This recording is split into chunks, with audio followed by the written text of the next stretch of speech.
بسم الله الرحمن الرحيم. الحمد لله رب العالمين والصلاة والسلام على رسوله الأمين وعلى آله وصحبه أجمعين، أما بعد.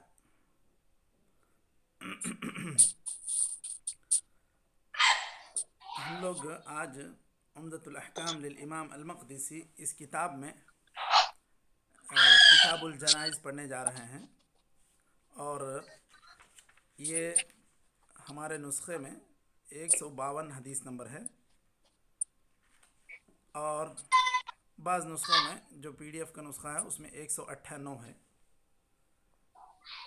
اب ان دونوں نمبرات میں اگر کوئی چیز آپ مشترک ڈھونڈنا چاہ رہے ہیں تو کتاب الجنائز کے عنوان سے امام مقدسی نے عنوان باندھا ہے، اور بعض شارحین نے اس کے کچھ ذیلی عناوین بھی طے کیے ہیں، جیسے یہاں عمدۃ الاحکام کے شارح شیخ عبداللہ عبد الرحمن بن صالح البسام نے پہلا جو باب باندھا ہے، باب فی الصلاۃ علی الغائب وعلی القبر، اس عنوان سے باب باندھ کر اس کتاب الجنائز کو شروع کیا ہے۔ تو چلیں مشائخ شروع کریں، کون پڑھ رہے ہیں؟ بسم اللہ الرحمن الرحیم نحمده نصلی علی رسولہ الکریم، اما بعد، باب الجنائز۔ عن ابی ہریرہ رضی اللہ عنہ قال نهى النبي صلی اللہ علیہ وسلم النجاشی فی اليوم الذي مات فیہ وخرج بهم الى المصلى فصف بهم وكبر اربعا۔ وعن جابر رضی اللہ عنہ ان النبي صلی اللہ علیہ وسلم صلى على النجاشي فكنت في الصف الثاني أو الثالث۔ وعن عبد الله بن عباس رضي الله عنهما أن النبي صلى الله عليه وسلم صلى على قبر بعدما دفن فكبر عليه أربعا۔ وعن عائشة رضي الله عنها أن رسول الله صلى الله عليه وسلم كفن في 3 أثواب يمانية بيض سحولية ليس فيها قميص ولا عمامة۔ وعن عطية الأنصارية قالت دخل علينا رسول الله صلى الله عليه وسلم حين توفيت بنته زينب فقال اغسلنها 3 أو 5 أو أكثر من ذلك إن رأيتن ذلك بماء وصدر واجعلنا في الآخرة كافورا أو شيئا من كافور فَإِذَا فَرَغْتُنَّ فَآذِنَنِّي فَلَمَّا فَرَغْنَا آذَنَّاهُ فَأَعْطَانَا حَقَّهُ فَقَالَ أَشْعِرْنَهَا إِيَّاهُ۔ بکسر الحاء اور بفتح الحاء دونوں ہے، حقوہ زیادہ استعمال ہوتا ہے جی۔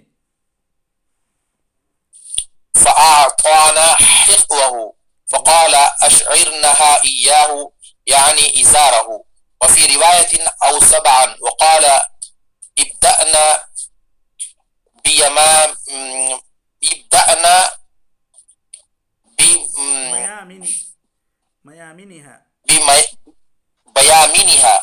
بيامنها ومواضع الوضوء منها۔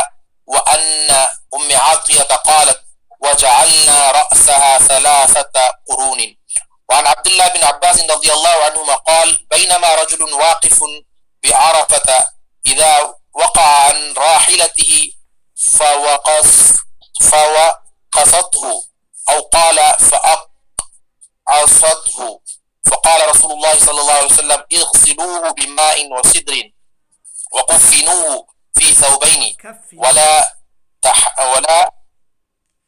وكفنوه في کیا ساتھ؟ وکفنوه کاف کے فتحے کے ساتھ۔ وكفنوه في ثوبين ولا في ثوبيه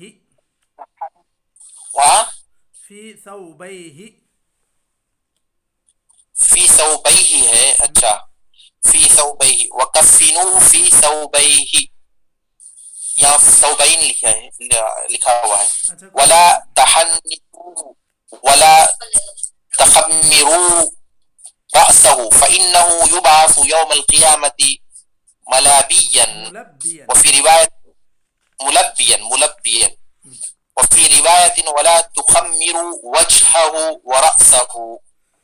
وعن أم عتية الأنصارية قالت نهينا عن اتباع الجنائز ولم يعزم علينا. وعن أبي هريرة رضي الله عنه عن النبي صلى الله عليه وسلم قال أسرعوا بالجنازة فإنها إن تك صالحة فخير تقدمونها إليه وإن تك سوى ذلك فشر تضعونه عن رقابكم. چلیے وعن سمرة بن کافی هذا وبالله التوفيق رسول الله صلى الله عليه وسلم. طيب چلیے بسم اللہ الرحمن الرحیم الحمد للہ رب العالمین وصلی اللہ وسلم وبارک علی نبینا محمد وعلی آلہ وصحبہ اجمعین اما بعد. یہاں پر ہم لوگ امام مقدسی کی کتاب عمدۃ الاحکام، اس میں کتاب الجنائز پڑھنے جا رہے ہیں. جنائز جنازتن کی جمع ہے اور جنازہ بھی کہتے ہیں، جنازہ بھی کہتے ہیں. اور جنازہ یا جنازہ یہ دونوں ہی لفظ یا تو مطلق میت پر بھی استعمال کیے جاتے ہیں کہ جنازہ رکھا ہوا ہے، یا وہ چارپائی یا وہ پنجرہ جس کے اندر میت کو رکھ کر لے جایا جاتا ہے. یہ دونوں پر بھی بیک وقت جنازے کا اطلاق ہوتا ہے. یہ اسی کی جمع ہے جنائز. اور جہاں بھی آپ کتاب الصلاح دیکھیں گے احادیث میں، وہاں محدثین نے کتاب الجنائز کے عنوان سے ایک باب ضرور باندھا ہے جس میں جنازے سے متعلق احکام اور اس کی نماز کی کیفیت یہ مذکور ہوتی ہے. یہاں پر امام مقدسی نے اختصار کرتے ہوئے بس کچھ احادیث ذکر کر دی ہیں اور مزید میت سے متعلق احکام کا ذکر نہیں کیا ہے. یہاں ایک بات شارح عمدۃ الاحکام نے لکھی ہے کہ عموماً جب انسان بیمار ہوتا ہے تو اس کی عیادت کے لیے جانا چاہیے اور اس کو تسلی دینا چاہیے، دلاسا دینا چاہیے، حسب قدرت اس کی مدد بھی کرنا چاہیے. لیکن اگر کسی کا مرض اس قدر خطیر ہے کہ یہ ہو سکتا ہے کہ یہ اس کے جان لینے کا سبب بن جائے، تو پھر ایسی صورت میں نرمی سے اس سے معلوم کرنا چاہیے کہ اس کا قرض، اس پر کسی کا قرض تو نہیں ہے یا اس کی کوئی وصیت ہے. ایسا معلوم کریں کہ اس کو خود احساس نہ ہو کہ یہ مجھ سے اصل میں پتہ کیا کرنا چاہ رہے ہیں. تو یہ بھی بات لکھی گئی ہے، کیونکہ اگر ایک انسان کو پتہ نہ چلے کہ اس کے اوپر کیا ذمہ داریاں تھیں، خاص طور پر مالی اعتبار سے، تو یہ بہت ہی خطرناک معاملہ ہے. اور اس چیز کو اسی لیے شریعت میں لکھ کر رکھنے، محفوظ رکھنے، یہ ساری چیزوں کی ہدایت دی گئی ہے. جیسے کافی لمبی چوڑی آیت اللہ تعالیٰ نے جو سب سے مفصل احکام ایک آیت میں بیان کیے ہیں، تو وہ آیت مدائنہ ہے. وہ اسی لیے کہ اللہ تعالیٰ کے ہاں دین کا معاملہ بڑا ہی گمبھیر ہے. اب اگر انسان کے ذریعے یہ ساری چیزیں معلوم ہو جائیں تو بہتر ہے، یا اس کے نوٹس کے ذریعے سے بھی یہ ساری چیزیں پتہ چلتی ہیں، اس کا خاص اہتمام ہے، تو پھر بہت اچھی بات ہے. اس کے بعد موت کے آثار نظر آنے لگیں تو آدمی کو یہ کہنا چاہیے، یعنی لا الہ الا اللہ خود پڑھتے رہنا چاہیے. تلقین اسی کو کہتے ہیں. تم پڑھو کہہ کر کہنا یہ اس طرح ثابت نہیں. تلقین کے تعلق سے جو بات کہی گئی ہے کہ ہم اس کو پڑھ کر بتلائیں لا الہ الا اللہ، تاکہ اس کو احساس ہو کہ یہ چیز اب مجھے اس وقت پڑھنی چاہیے.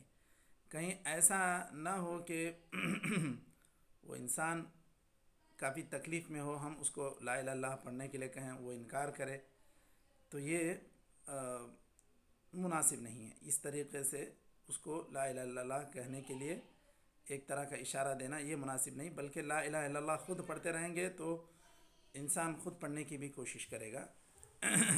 یہ بات تلقین کے تعلق سے کہی گئی۔ اس کے بعد میت کی کفن اور اس کے تدفین اور اس کے نماز جنازہ میں شرکت کرنا یہ مسلمانوں پر فرض کفایہ ہے۔ جتنے لوگ اس کے لیے ضروری ہیں اس کام کے لیے اتنے لوگوں کا ہونا تو بہت ضروری ہے۔ اگر اس میں کم ہوتے ہیں اور وہ لوگ جن کو اس میت کا حال پتہ چلا تھا وہ لوگ نہیں گئے تو پھر وہ لوگ گنہگار ہوں گے، کیونکہ ایک مسلمان میت کا آخری فریضہ انجام دینا یہ ہر مسلمان کا فرض ہے، یعنی اس کو نہلانا دہلانا، اس کو نماز پڑھ کے لے جا کر دفن کرنا یہ مسلمانوں کا فریضہ ہے، مسلمانوں پر فرض ہے۔ کچھ لوگ تو کم سے کم کرنا چاہیے، اور خاص طر وہ لوگ جن کو خبر ہو چکی ہو۔ تو یہ کچھ تمہیدی طور پر امام البسام نے، شیخ عبداللہ عبد الرحمن بن صالح البسام نے کچھ چیزیں ذکر کی شرح میں۔ پہلی حدیث یہاں پر جو ذکر ہوئی ہے، بعض احادیث کو یہ شارح البسام نے بعض احادیث کو تقدیم و تاخیر سے کام لیا ہے موضوع کے اعتبار سے۔ اب انہوں نے چونکہ ایک ذیلی عنوان بھی بنایا باب فی الصلاۃ علی الغائب وعلی القبر، اس اعتبار سے بعض احادیث کو مقدم کیا۔ ابھی شیخ پڑھ رہے تھے تو میں دیکھ رہا تھا ہمارے پاس کچھ حدیثیں وہ بعد میں ہیں، وہ پہلے پڑھی جا رہی تھیں، تو خیر ترتیب میں کچھ تقدیم و تاخیر ہو سکتی ہے، لیکن پورے کے پورے جنائز سے ہی متعلق احادیث ہیں۔ سب سے پہلی حدیث حضرت ابو ہریرہ رضی اللہ عنہ سے مروی ہے۔ اس کے لیے شارح حدیث نے عنوان باندھا باب فی الصلاۃ علی الغائب وعلی القبر، نماز جنازہ غائبانہ پڑھنا اور قبر پر جا کر نماز پڑھنا، اس تعلق سے کچھ احادیث ذکر کی۔ سب سے پہلے حضرت ابو ہریرہ رضی اللہ عنہ کی یہ روایت ہے، نعى النبي صلى الله عليه وسلم النجاشي في اليوم الذي مات فيه وخرج إلى المصلى فصف بهم وكبر أربعا۔ نبی کریم صلی اللہ علیہ وسلم کو اللہ تعالیٰ نے وحی کے ذریعے سے یہ بتلایا کہ نجاشی کی وفات ہوئی ہے۔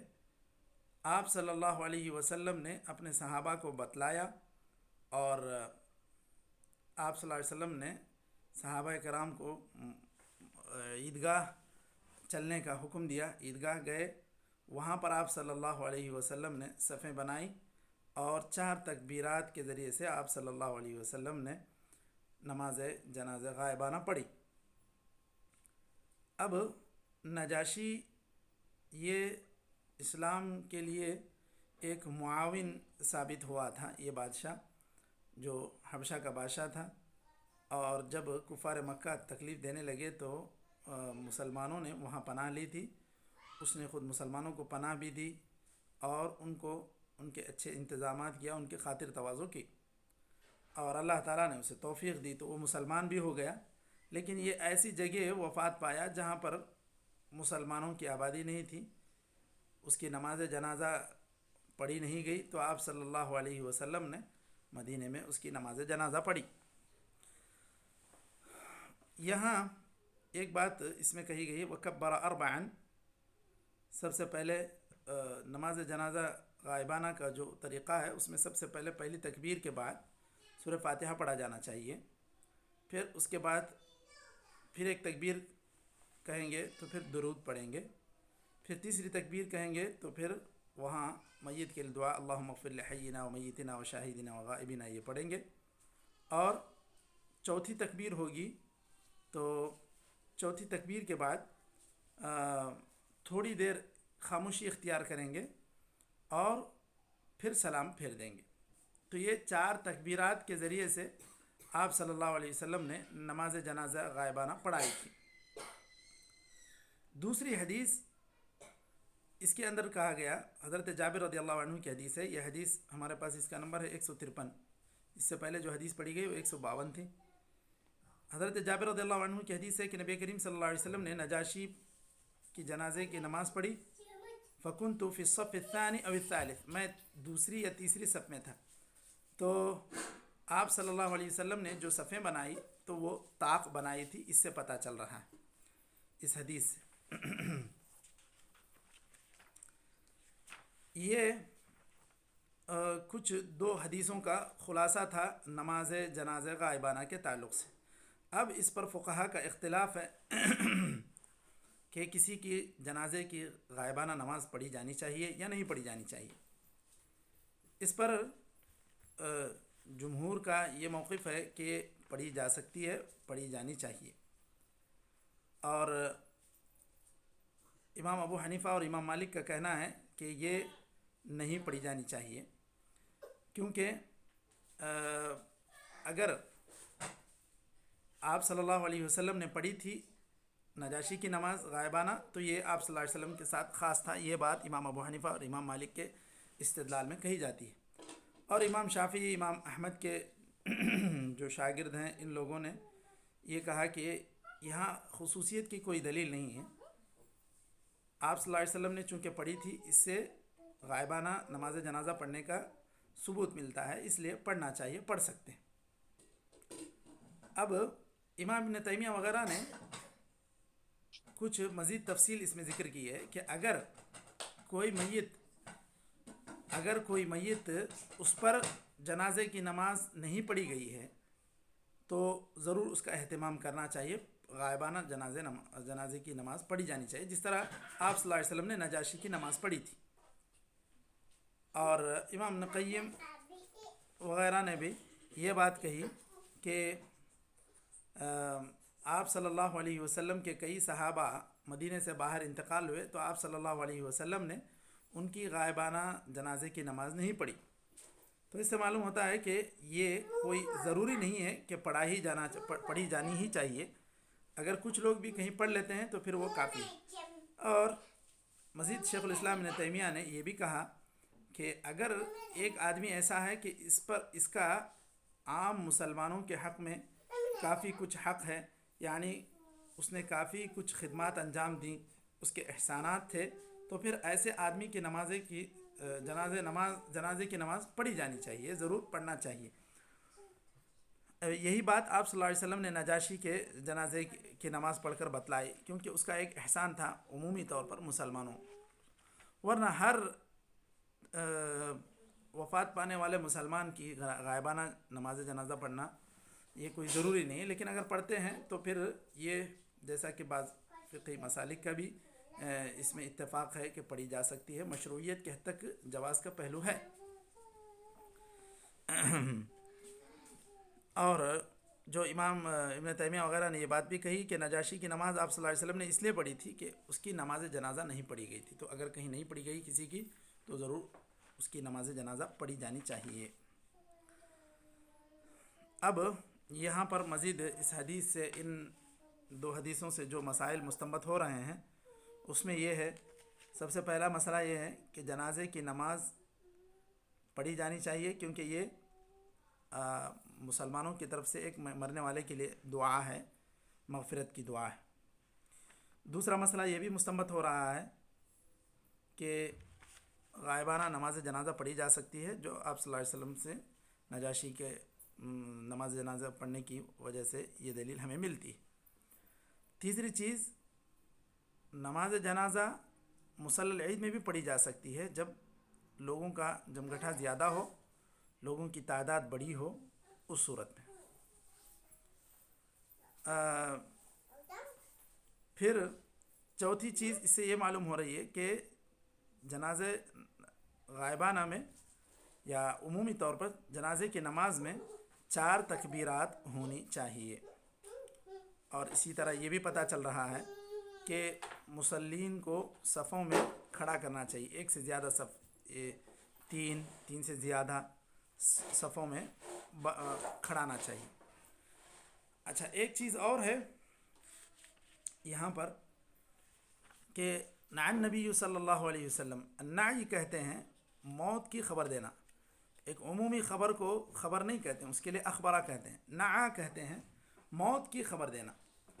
تو یہ موت کی خبر دینا کیا صحیح ہے، نہیں ہے، دینا چاہیے، نہیں دینا چاہیے؟ اس میں بعض اہل علم نے کہا کہ بالکل یہ تو مستحب ہے کہ مسلمانوں کی تعداد جنازے میں زیادہ رہے، اس لیے خبر دی جاتی ہے، تو اس کی ممنوعیت نہیں ہے۔ جو نعی کہ آپ صلی اللہ علیہ وسلم نے نعی سے منع کیا، وہ اس طریقے سے منع کیا جو جاہلیت کا طریقہ تھا. جاہلیت میں نعی کا طریقہ یہ تھا، یا میت کے خبر دینے کا طریقہ یہ تھا.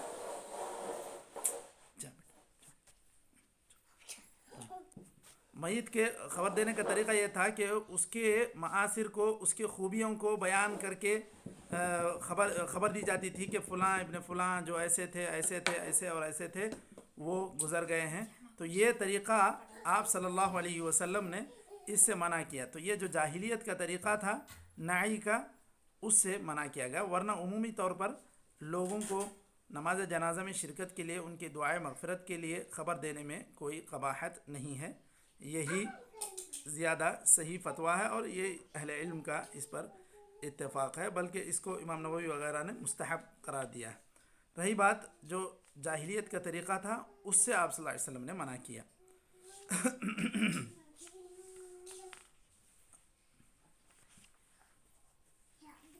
یہاں ایک اور مسئلہ، ایک دوسری حدیث میں عن ابن عباس رضی اللہ عنہما ان نبی صلی اللہ علیہ وسلم صلی علی قبر بعدما دفن فکبر علیہ اربعا، کہ آپ صلی اللہ علیہ وسلم نے قبر کے پاس آ کر نماز جنازہ پڑھی. یہ حدیث نمبر 154 ہے، تیسری حدیث ہے آج کے باب کی. اس کے اندر یہ بیان کیا جا رہا ہے کہ آپ صلی اللہ علیہ وسلم دفن ہونے کے بعد ایک انسان کے اس کے قبر پر جا کر آپ صلی اللہ علیہ وسلم نے نماز ادا کی. اس سے جواز کا پہلو نکلتا ہے کہ قبر پر بھی جا کر نماز جنازہ پڑھی جا سکتی ہے. وہاں پر بھی آپ صلی اللہ علیہ وسلم نے 4 تکبیرات کے ساتھ نماز پڑھی تھی. اسی طرح آپ صلی اللہ علیہ وسلم نے اس عورت پر بھی نماز پڑھی تھی جو مسجد کا کچرا جھاڑتی تھی اور رات میں انتقال کر گئی. تو لوگوں نے اس کو ایسے ہی دفن کر دیا. آپ صلی اللہ علیہ وسلم کو رات میں تکلیف نہیں دی، اٹھایا نہیں. آپ صلی اللہ علیہ وسلم نے اس عورت کو نہیں پایا تو کہا کہ یہ عورت کہاں گئی؟ تو بتایا کہ یہ انتقال کر گئی. تو آپ صلی اللہ علیہ وسلم نے کہا کہ کیوں تم مجھے اس کی اطلاع نہیں دیے؟ تو اس سے پتہ چلتا ہے کہ اطلاع دی جانی چاہیے. یہ آپ صلی اللہ علیہ وسلم نے کہا افلا آذنتمونی بها، کیوں تم لوگوں نے مجھے اس کی اطلاع نہیں دی؟ دلونی علی قبرها، آپ صلی اللہ علیہ وسلم نے کہا مجھے اس کی قبر بتلاؤ. جب بتلایا گیا تو آپ صلی اللہ علیہ وسلم نے اس پر جا کر وہاں قبر پر آپ صلی اللہ علیہ وسلم نے نماز پڑھی، دعا کی. تو یہ مسئلہ اس سے مستنبط ہوتا ہے کہ جن لوگوں کو نماز جنازہ چھوٹ جائے، جو لوگ کسی وجہ سے تاخیر ہو جائیں، تو وہ لوگ بالکل قبر کے پاس پہنچ کر بھی نماز جنازہ پڑھ سکتے ہیں. یہ یہاں تک 3 حدیثوں پر آج ہم لوگ اکتفا کرتے ہیں، کیونکہ میٹنگ کا وقت ختم ہونے جا رہا ہے. انشاءاللہ ہم لوگ کل 155 یہاں باب فی الکفن کہہ کر شارح نے ایک عنوان باندھا ہے. یہ حضرت عائشہ رضی اللہ عنہا کی حدیث ان رسول اللہ صلی اللہ علیہ وسلم کفن فی 3 اثواب یمانیہ، یہاں سے ہم لوگ انشاءاللہ کل پڑھتے ہیں. نکتفی بهذا القدر، وصلی اللہ وسلم وبارک علی نبینا محمد وعلی آلہ وصحبہ اجمعین. السلام علیکم.